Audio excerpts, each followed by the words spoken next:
So suppose you want to solve a system of differential equations with Laplace transforms. Something like this. dx dt equal to minus y and dy dt equal to x. And let's suppose that x of 0 equals to 1 and y of 0 is equal to 0. All right? So,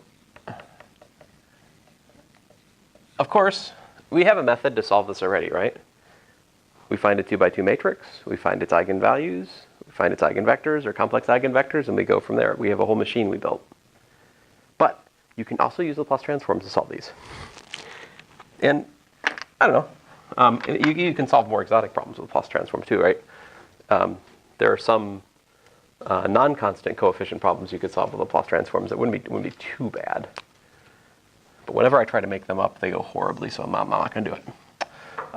Okay, so you take the Laplace transform, right? And we need some notation, right? So the Laplace transform of x, big X, and the Laplace transform of little y is big Y.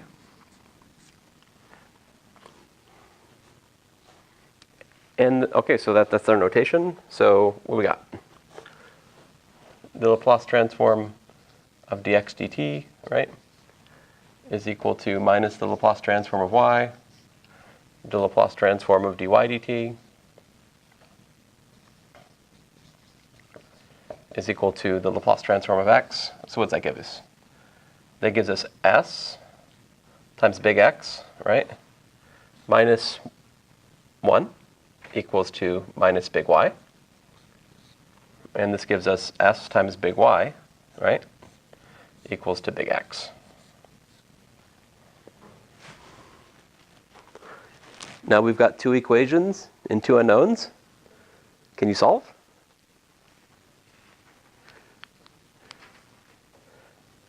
I don't mean to be rude. I mean, I know you guys can do that, right?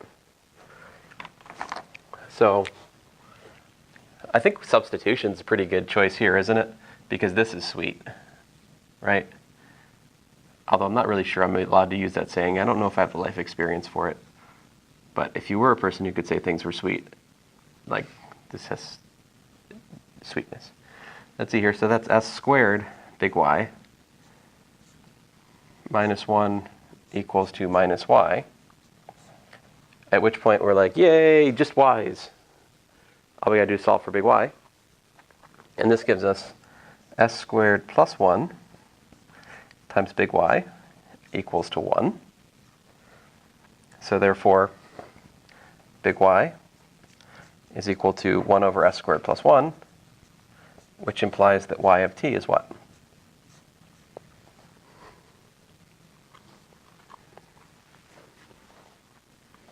I'm sorry, my examples are too simple today. You know, this is just one of those days, everything I do is, I just have been generating examples which are too nice. You know, I usually have the opposite problem. You should be like, you should go write our test today. Let's see here, so I think that's a sine t, right? Now you got choices, right? You can stick with the Laplace transforms, right? And solve for big X and take the inverse Laplace transform of that. Or I suggest we do the more obvious thing, which is be lazy and just, I believe we have that X is equal to dy dt. So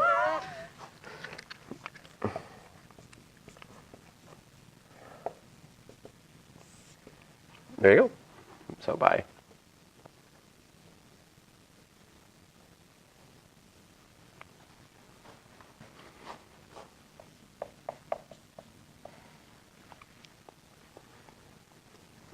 Does that make sense? X of 0 is 1. Yep. Y of 0 is 0. Yep. Does dx dt equal to minus y? Yep. Is this easier than finding a complex eigenvector and assembling the solution by selecting the real and imaginary parts? Yeah, I will admit it is. But Yeah. There are other reasons I teach that other material, though. So I have no regrets. But I guess if I was to set you loose on a 2x2 problem without any rails, especially if that 2x2 problem has initial conditions to fit, man, Laplace transforms are pretty nice, aren't they? Because if we did the complex eigenvector method here, what would it look like?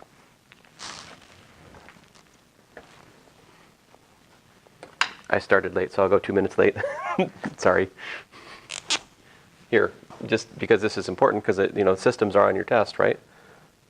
Just the 2x2 stuff for the calculational stuff. I wouldn't ask you to find the characteristic equation for like a 3x3 matrix, just 2x2, okay, on the test. And if it's higher stuff, like 6x6 or 7x7, it's going to be one of those problems where I say, imagine this is a 6x6 matrix, and you have these vectors that satisfy the eigenconditions, and then you work with it. So like you won't ever actually have to have an actual matrix to do anything with. You just have vectors to construct the solution using the magic formula by. I think we had a homework problem like that, yeah? If we didn't, then I guess I probably won't ask the question. But then again, an example in class. Let me shut up. All right, so we have x prime and y prime. X prime is minus y. Y prime is x. So this gives us xy prime equals to 0, minus 1, 1, 0, xy. Here's my coefficient matrix A. The determinant of A minus lambda I is the determinant of minus lambda minus 1, 1 minus lambda, also known as lambda squared plus 1, equal to 0, implies that lambda is equal to plus or minus I. So I look at A minus II times U, which in this case is minus I minus 1, 1 minus I, times UV equal to 0. So this tells me, I like the second equation, U minus IV equal to 0. So that gives me that U is equal to IV. So I set V equals to 1. This gives me eigenvector U equal to I1, which by the way is 0, 1, plus I times 1, 0.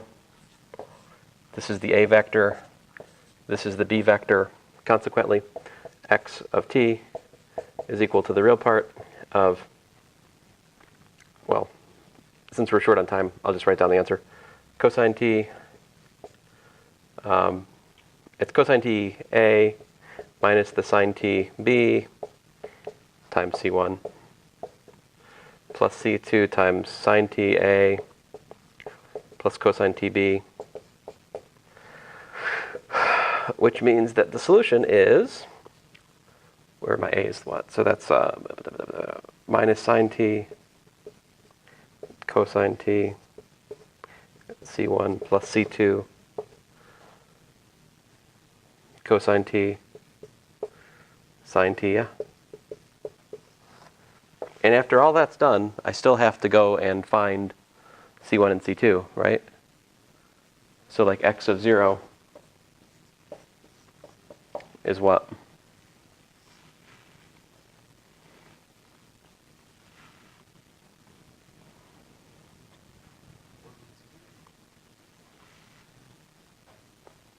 Oh yeah. I'm sorry. I'm just flaking out here. That's also equal to what? C2? C1. So okay, actually this one's not that bad. C2 equal to 1, C1 equal to 0. So basically, that's my solution. Of course, that's my solution. I went through this a little bit fast, but it's because I see a break in the rain. So guys, what would you like me to do next class? I could show you about Green's functions. I wouldn't, but I think I probably should just, I think what I'll probably do next class is just go over the homework which is due next class, right? And so we can talk about any questions you have remaining about how to take Laplace transforms and all that. And if you have any questions about what is or isn't on the test, I can try to give you some guidance. There's some things that I put on the take-home specifically so that I wouldn't put them on the test. For example, the non-homogeneous variation of parameters problems. Like, that's fine for take-home questions, but not really good for the test because we got a lot else going on. So I probably won't test on the non-homogeneous systems material on the test. I don't think I'm testing on, anyway, there's a few things. I'll have to think about it and try to give you a concrete list of some things which we've already hit in the take-home test, so I feel like we're not obligated to test them on test 3 anymore. So anyway, thanks guys. Do you have your